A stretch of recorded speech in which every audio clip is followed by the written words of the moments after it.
Allez, 3, 2, 1, 0. Merde, c'était déjà parti. Une voix inquiétante. Me recevez-vous? Tout là-haut, dans la cabine de pilotage, le commandant de bord a gardé ses chaussettes en pur fil d'Écosse. Ses vêtements de serge bleu réglementaire, impeccablement pliés, sont posés à côté de lui avec sa casquette par-dessus. Il ne peut pas être confondu avec le Père Noël. D'abord, comme il est nu, il est incontestable qu'il s'agit d'un grand sec de la même nature que Max. Rien à voir avec la morphologie grassouillette du vieil homme qui faisait rêver les enfants autrefois. Et puis il n'y aurait pas la place pour une grande barbe blanche sous la cagoule moulante en cuir noir qui enveloppe sa tête. Les ouvertures devant les yeux et la fente pour la bouche ont été obturées par la fermeture zippée prévue à cet effet.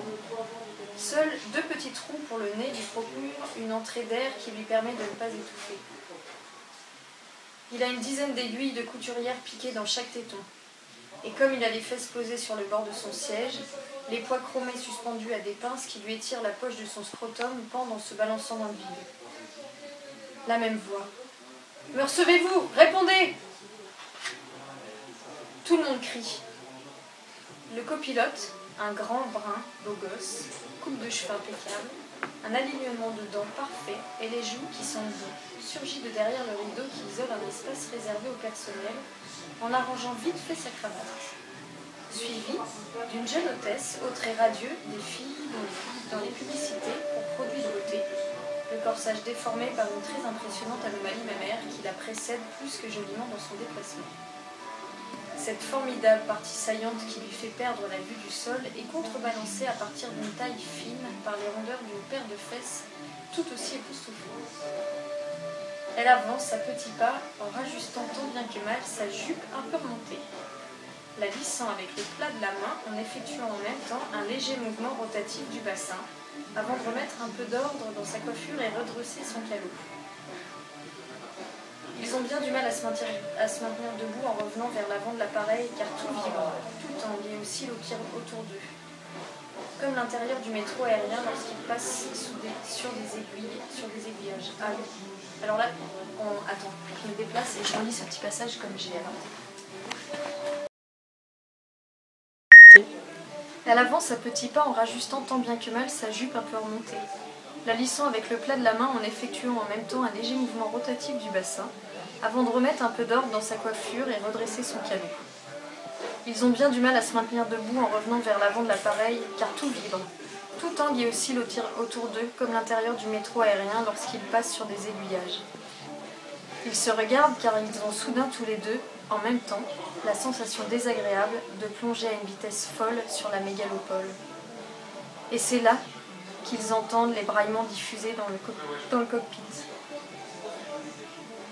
Et c'est là qu'ils entendent les braillements diffusés dans le cockpit. C'est le type de la tour de contrôle. Les yeux comme des soucoupes à café figés sur ses écrans, plus un seul poil de sec qui s'égosille dans son micro. « Mais qu'est-ce que vous branlez ?» Il se précipite, ouvre la porte de la cabine et découvre, éberlué, le commandant de bord, tout nu, tout raide, cagoulé et empesé, dodelinant de la tête. « Remontez, bon sang, remontez !» Le copilote se jette sur les manettes, tandis que la jeune hôtesse, totalement effarée, fait un signe de croix en voyant sur le toit de l'immeuble devant eux le grand néon publicitaire citrin d'une marque d'appareil photo qui se rapproche d'une façon vraiment effrayante. Elle ne peut s'empêcher de crier, et c'est alors que du sperme tiédasse ressort de son entrejambe et dégouline sur le haut de ses cuisses, ce qui lui fait penser tout à coup qu'elle n'a aucune idée de ce qu'est devenu sa culotte.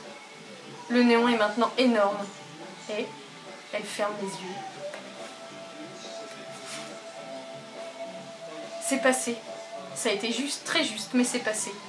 Le commandant, qui a bien du mal à articuler sous le cuir, demande « On n'est pas craché alors ? Pourquoi on ne s'est pas craché ?» Le type de la tour de contrôle s'est tu. Ses collègues doivent être en train de s'activer au-dessus de lui avec un défibrillateur. Le beau copilote souffle. Au loin, les petites lumières qui balisent en ligne fuyante la piste d'atterrissage au milieu du néant sont maintenant visibles. Il essuie la sueur sur son front avec sa cravate avant d'entamer la phase d'approche. Puis, il glisse une main dans la poche de son pantalon et en ressort la culotte de l'hôtesse pour la renifler durant la descente vers l'aéroport. Ah, je relis ça. Attention, je te perds.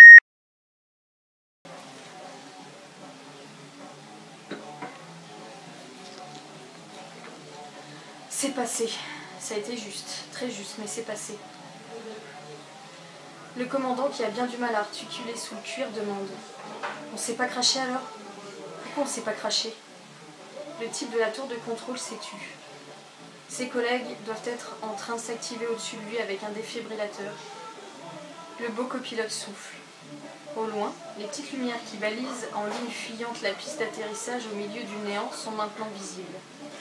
Il essuie la sueur sur son front avec sa cravate avant d'entamer la phase d'approche. Puis, il glisse une main dans la poche de son pantalon et en ressort la culotte de l'hôtesse pour la renifler durant la descente vers l'aéroport. Aïe!